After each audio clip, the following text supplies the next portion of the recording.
in psychology. This is the biological psychology.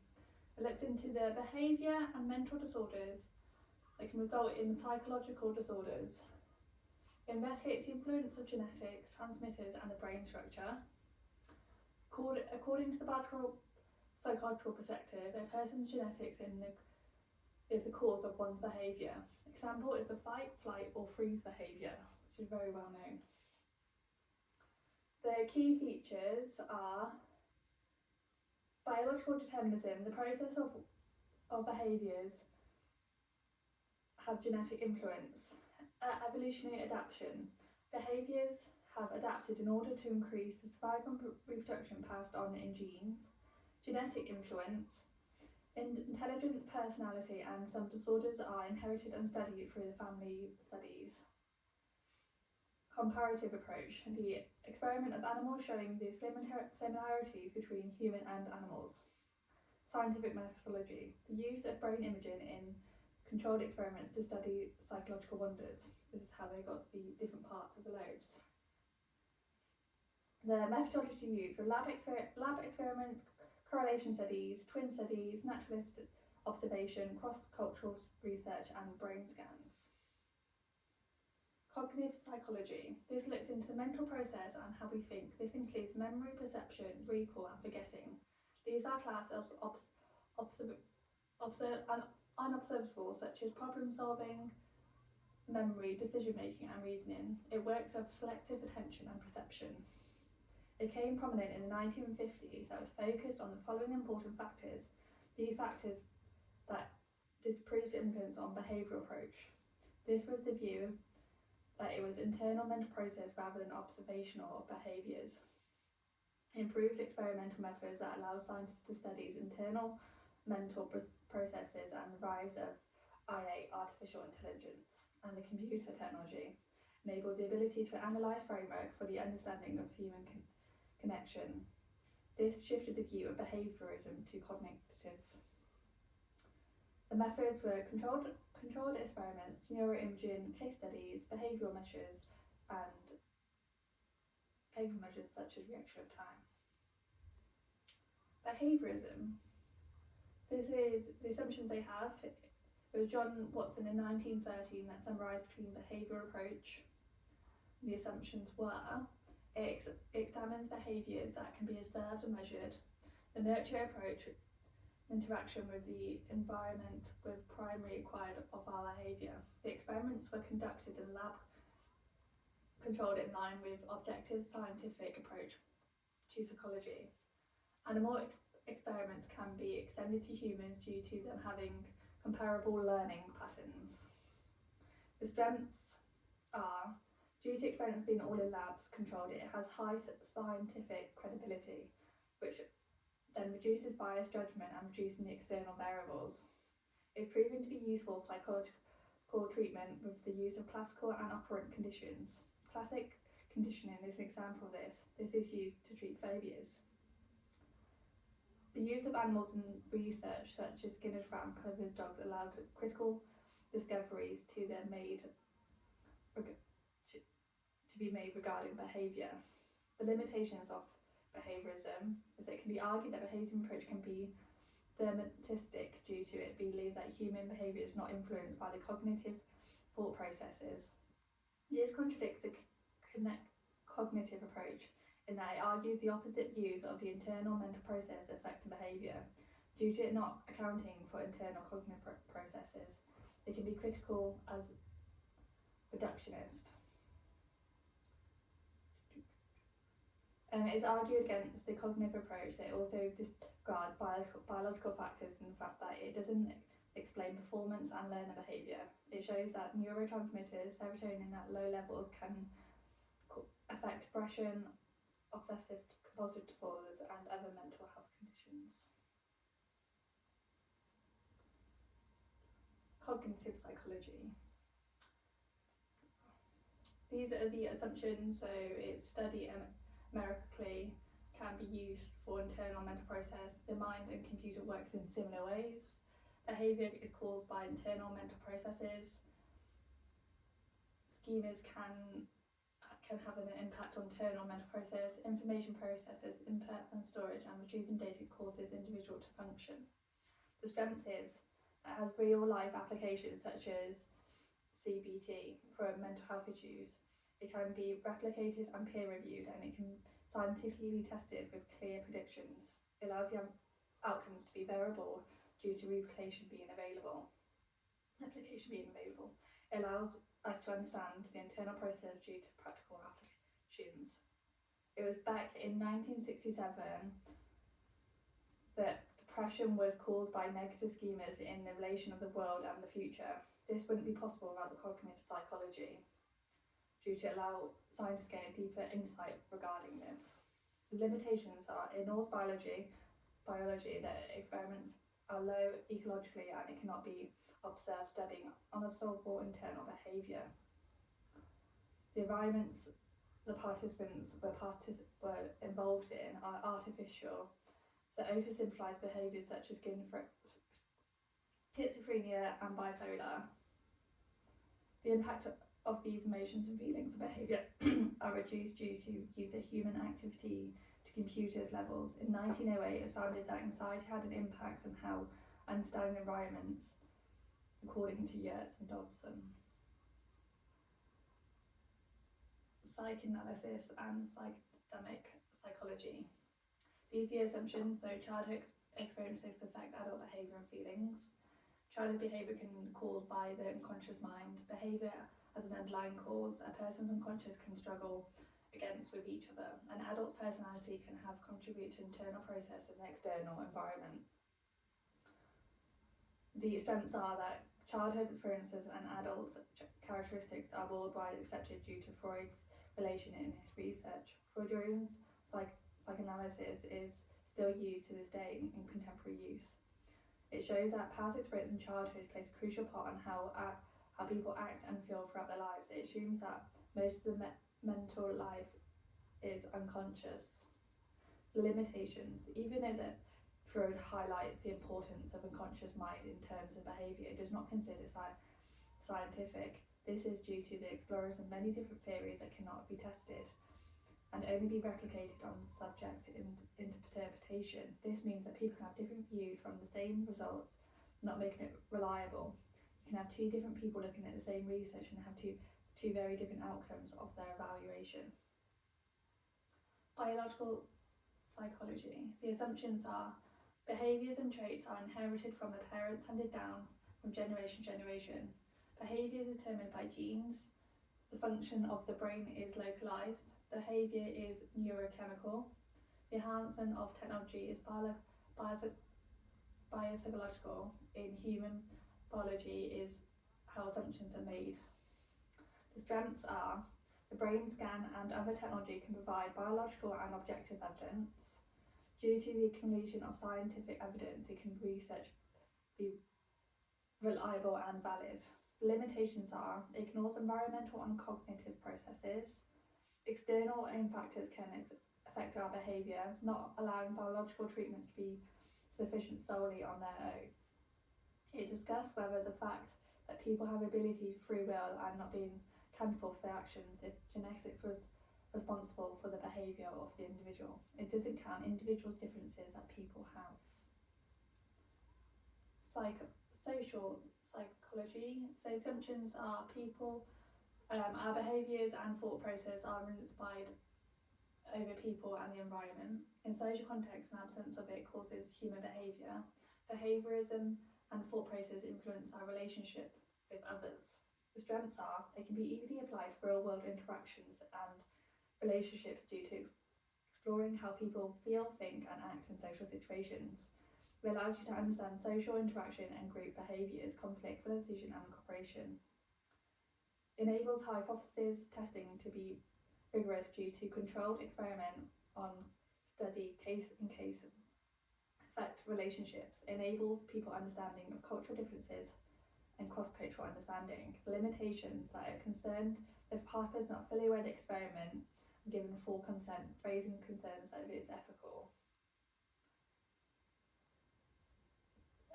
You cannot fully apply to real-world situations due to controlled conditions with the laboratory. Outside evidence research It may participants to change their behaviour, affecting true results of the experiment, like unconscious bias. Human behaviours, emotions and motivations may oversimplify by concentrating on certain social phenomena. Behaviourist theorists. So this is Ivan Pavlov, John B. Watson, B.F. Skinner. So Pavlov's was classic conditioning in 1897. Watson and Rayner was Little Albert in 1920, which is a rat and the baby there. B.F. Skinner with the behaviour of the organism in 1938. Pavlov's classic conditioning was well known when discussing behaviours, and his experiment consisted of neutral stimulus and uncontrolled stimulus. He repeatedly paired these together for a conditional response, turning the neutral stimulus to conditioned stimulus. He taught dogs to sablate on their hearing at a bell ring. This allowed scientists to learn an impact on phobias. However, the experiment done with the animal doesn't fully reflect on human behaviour. All three of these theories use animals within the experiment, which can cause them to be unreliable on generalised and finding of human behaviours. Watson and Rayner experimented with very unethical by subjecting a 9-month-old to fear and distress caused by the rat by using yet again an object to create controlled stimulus. It shows that learning of the behaviours can cause a good and bad response to happen. Cognitive psychology theorists. This is Jean Piaget theory of cognitive development in 1938, and we've got Les Vygotsky, social cultural theory of child development in 1978. Jean Piaget focused on the cognitive development of children that was published in theory in 1936. He suggested that children would go through 4 stages of development through their life to understand the world around them. The 4 stages were synesthesia stage, the use of senses and movement to explore the world, such as touching, looking and listening. The pure operational stage, the use of language and role play. Concrete operational, development of understanding, conversation and be able to simple mental task and be able to think more logically. And then formal operational stage, where children gain the ability to engage in hypothetical thinking. His theory of cognitive theory with children made a huge contribution to his study in the era, allowing huge development within education. Despite this, it did lack in diversity, as when cross-cultural studies were carried, it showed difference of development rate in culture. It caused great difficulty to complete his own studies due to him studying his own children. This could have had a sense of unconscious bias. In 1994, Danson revealed that only 1/3 of adults reached the formal operational stage. Psychoanalysis, psychodynamic psychology. So this Sigmund Freud theory of unconscious mind in 1915 and Carl Jung's selective unconscious theory in 1916. Sigmund Freud investigated the unconscious mind, proposing the mind has 3 levels. These levels are the unconscious, thoughts, perception, pre-conscious, memory, stored knowledge, and then unconscious, fears and selfish motives. He believed that early childhood experiences are suppressed and shapes our behaviour and actions as an adult. Personality is shaped by the different events happens parts of our childhood. It believed that mental illness develops within unconscious event in childhood. Carl Jung shared the same views of the unconscious, however, he believed that it could result in personal growth, not just conflict, and developed of mental illness. Even though the theories produce the same conclusion that childhood experience can affect adult behaviour, it's very difficult to scientifically test due to no way of researching consciousness. It also did not factor in the social influence that may occur or genetics. Biological psychology. The results of this post-mortem discovered that Broca's area, these brains were lesions discovered in the left frontal lobe, showing the ability of speech was controlled by the part of the brain involving brain localization and understanding. Evaluation. Due to the discovery and the use of the brain scan imagery, it confirmed that the theory showed by the Prayson et al. 1980 confirmed the localized area for the speech and reading of the brain. The disadvantage of this theory that it was classed to be simple, and it was still believed that the language is distributed through the works of the brain. Social psychology. It's believed that people lose a sense of identity for the groups who they associate with. They go with the views of the group rather than other groups. This is caused by determination conflict. The theories produce understanding these might occur and how it can be reduced. Harry Jafferty investigated the minimal conditions of discrimination to become apparent. He did this by creating small groups with no similarities at all and add a meaning to see if discrimination occurred. This investigation had a major influence on research into stereotyping social influence and had a majority implicator support. Despite this, this overlooked the influence of unconscious bias and the individual's personalities and experiments that can affect their identity and social interactions with each other. Similarities. So nature versus nurture is complex with differences in our biological factors and environment factors affecting our behaviours, whereas genetics or experience and upbringing. In terms of behaviourism and cognitive psychology, these are some similarities. Both of these psychologies believe that the nurture, determination and empirical research methods. They believe that nurture was the key aspect of shaping behaviour, with more of the behaviourism in line with nurture. This comes in line with the determinism of the past experience influence our thoughts and behaviour. They both have the same research methods, which was empirical. The differences between behavioural and cognitive. In terms of nature and nurture, despite them both agreeing with nurture approach, the cognitive approach both agrees with both. They believe both nurture and nature is crucial for developing child behaviour. With them both being determinists, they are different levels on what they agree with. Behaviourism are hard determinists, whereas cognitive is soft determinists with hard determinists in the observation of behaviours such as decision making, and soft determinists agreeing with the role of cognitive process or internal and external factors. Majority of both of these research are empirical. However, it's believed that the cognitive psychology social cultural theory cannot be tested scientifically. Up to now, both the theories have the same views, but to the different degree in which they both come to. Reductionism versus holism. They both have different views. Behaviourism are reduced reductionist and cognitive psychology are holistic approach. The difference is that they are behaviourists believe behaviour can be broken down to simpler components, whereas cognitive believe that there is more complex. Mental and well-being on the cognitive and biological perspective.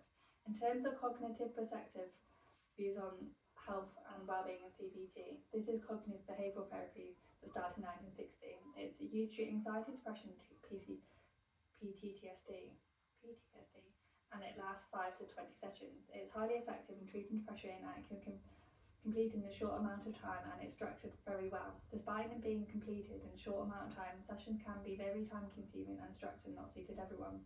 Biological perspective is use of medication rather than a form of therapy. The medication helps with the condition of CBT, cannot help with such as schizophrenia. It offers relief of symptoms in a very short period, causing to have quick results, unlike cognitive approach. That these both can be used in each other to help with therapy of CBT. All medication, however, is a disadvantage, such as weight gain, withdrawal symptoms, taking off them without control of reducing them, and it doesn't treat the underlying cause of the mental health condition. In terms of workplace and organising issues, cognitive psychology implements training programs. These allow the development of new skills and improving ones already taught. It can increase the motivation, productivity through the workplace. It can be very time consuming and cost to business. The biological perspective is very different to cognitive in the fact that the ability to reduce burnout and create mindfulness in the workplace. Rather than using technology, it uses medication. It can impact the workplace and reduces stress, resulting in decrease of mental health issues. Like with training, it can be very time consuming and very business schedule, and it might not be possible at places of business with high workload. And then, thank you for listening.